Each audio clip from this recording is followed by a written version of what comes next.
pasok tayo sa bahay ni Kuya. Like.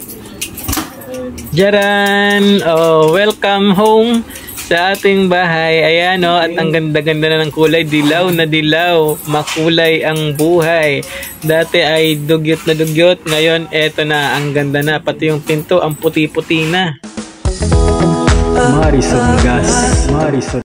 So, ayun na nga. Maaga pa lang ng Sunday, July 21, 2024 at sumugod na nga kami dito sa bilihan ng pintura at ito na nga, tinatakal na at nakakatuwa nga.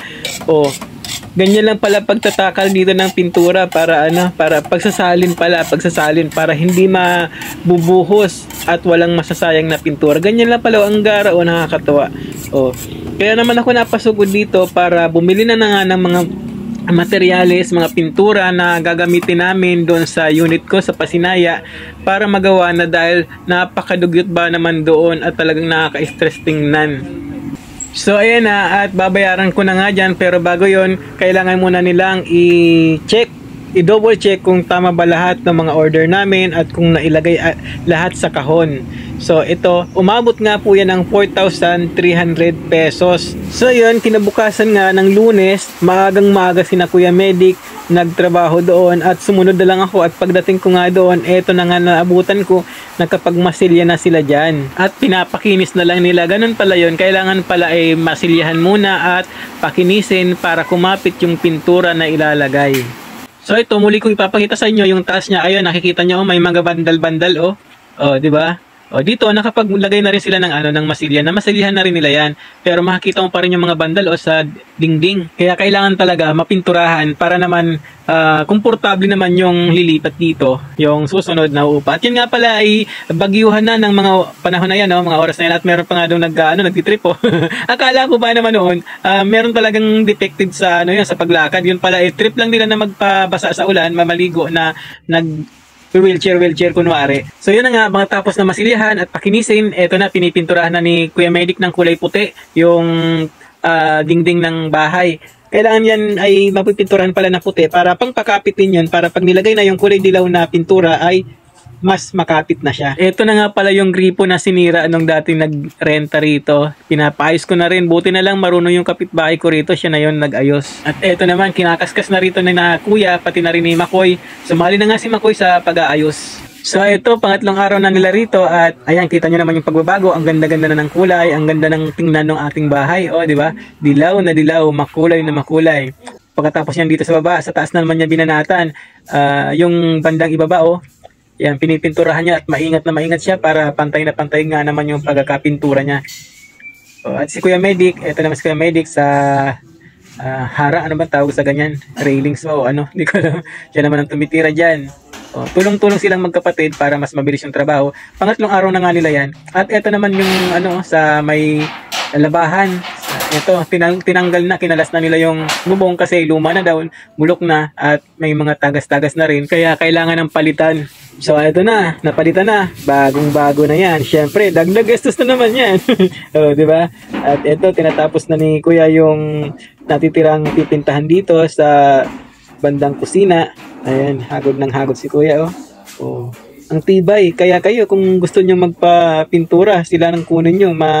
Magaling silang trumabaho, talagang sulit yung ibabayad nyo sa kanila. Ito pala yung pintuan ng CR na dapat ay itatapon ko na kasi luma naman na talaga siya at sira-sira na. Pero madiskarte si Kuya. Sabi niya, pwede pa to. Gagawa na lang natin ng paraan. Buti naman at nagtiwala na lang ako sa kanya. Ito, ginagawa niya na. Diba? Sayang din. Hindi ko alam kung magkano halaga niyan. Pero sabi ni Kuya Medic, baka less than 1,000 din daw ang ganyang pinto ng CR. Sayang din, diba? Diskarte lang talaga. DIY si Kuya, ang tibay. Napabilib niya ako dyan. At syempre, nakatipid din ako. Saludo ako sa'yo, Kuya. Ang galing mo. Ang dami mong alam gawin. Marunong magtubero, marunong magpanday ng ganyan. Diba? Ito, binabanatan niya yung ibabang banda kasi nakalas na nga yan. Tapos yung mga sira-sira sa bandang gitna, pinagtatapalan niya ng masilya. Minasilyahan niya yan. Ito nga yung ginamit niya dyan na masilya para matapalan yung bandang gitna. Naguna yung ating bahay. Napinturahan na. So, pasok tayo sa bahay ni Kuya. Jaran! Oh, di ba? Oh, ang ganda nga namang tingnan. Oh, ang liwa-liwanag ng tingnan. Oh, ang kulay-kulay. Ang gandang tingnan ng kulay yellow. Oh, di ba? Oh, tapos yung pintuan, oh, kitang-kita nyo naman, oh, ang ganda-ganda na puti-puti, parang bago na nga siya. Oh, di ba? Kakatuwa. Tapos ito naman yung gripo, oh. Oh, napalitan na, oh, 'di ba? Binili ko lang 'yan sa aking basket. Oh, 'di ba? Malaking tulong, nakatipid ako kasi sa mall ang presyo niyan nasa 500 plus eh. Yan palang gripo na yan, pwede mo rin yang pawasakin yung labas ng tubig, parang shower, ganon.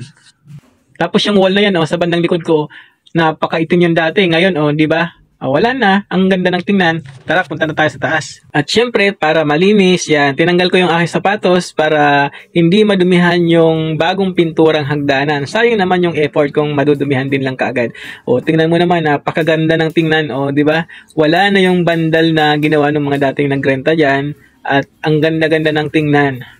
Ang linis-linis na talaga. So, yun, ang gastos ko dyan ay 4,300 sa materials lang yan, sa mga pintura.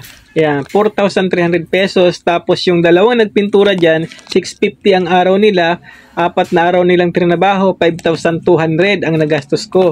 At yung si kuya naman na nag-ayos ng lababo at ng iba pang ginawa dyan sa bubong at kung saan-saan pa, 2,200 sa kanya, 4 days din yon.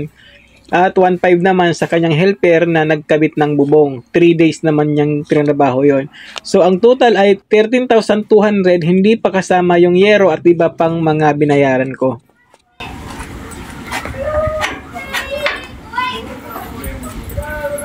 Okay, thank you for watching.